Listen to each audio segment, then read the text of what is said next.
सुरक्षाको कुरा गर्दाखेरि के तपाईँ एकल दुक्कल राति 1, 2, 3 जस्तो परिस्थितिमा तपाईँ हिँड्नुस्, न यहाँ काले आउँछ, न यहाँ गोरे आउँछ, न बन्दुकधारी, न नकाबधारी, यहाँ कोही पनि त्यस्ता डाका चाहिँ आउँदैनन्। तर चोर चाकडी यताउति केही डर धम्की केही कुराको छैन। तर एक चिजको चाहिँ यहाँ बहुत खतरा रहेछ, हेर्नुहोस्। त्यो के रहेछ भन्दाखेरि यो अहिले विभिन्न नेट इन्टरनेटको अथवा यस्ता हुन्छ नि विभिन्न खालका स्क्यामर के यो गर्न पर्यो, ऊ गर्न पर्यो, यसो गर उसो गर, पैसा दिन्छु, यो पैसा दे, सहयोग दे, यो हुन्छ नि यो स्क्याम गर्ने खालको, मतलब ह्याक गर्ने खालको, त्यसरी बुझ्नुहोस्। त्यो चाहिँ यहाँ छ्यापछ्याप्ती छ, हेर्नुहोस्। यहाँ यति धेरै म्यासेज दिनहुँमा 2-4 जनाले एउटा व्यक्तिलाई ट्राई गरेको हुन्छ कि त्यहाँ कहीँ फसी पो हाल्छ कि भनेर। अनि यस्ता विभिन्न खालका प्रलोभनहरूदेखि लिएर धेरै तिग्डमबाजीहरू हुन्छ। त्यसमा फस्ने मान्छे चाहिँ त्यसलाई चाहिँ तिनीहरूले झ्याम पार्दो रहेछन्, हेर्नुहोस्।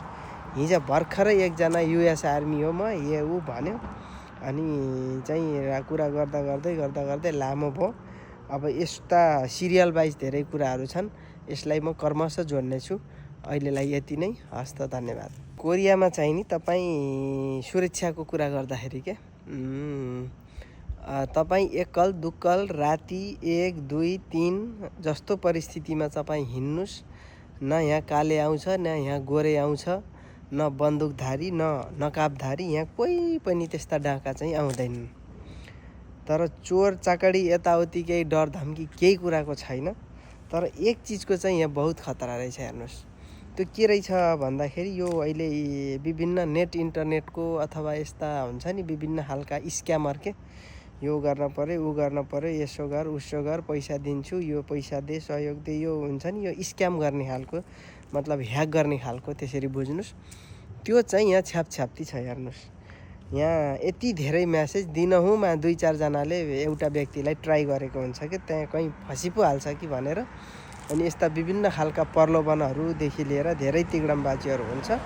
त्यसमा फस्ने मान्छे चाहिँ त्यसलाई चाहिँ तिनीहरूले झ्याम पार्दो रहेछन्, हेर्नुहोस्। हिजो भर्खरै एकजना युएस आर्मी हो म ए ऊ भन्यो, अनि चाहिँ कुरा गर्दा गर्दै लामो भयो। अब यस्ता सिरियल वाइज धेरै कुराहरू छन्, यसलाई म क्रमशः जोड्ने छु। अहिलेलाई यति नै, हस् त, धन्यवाद।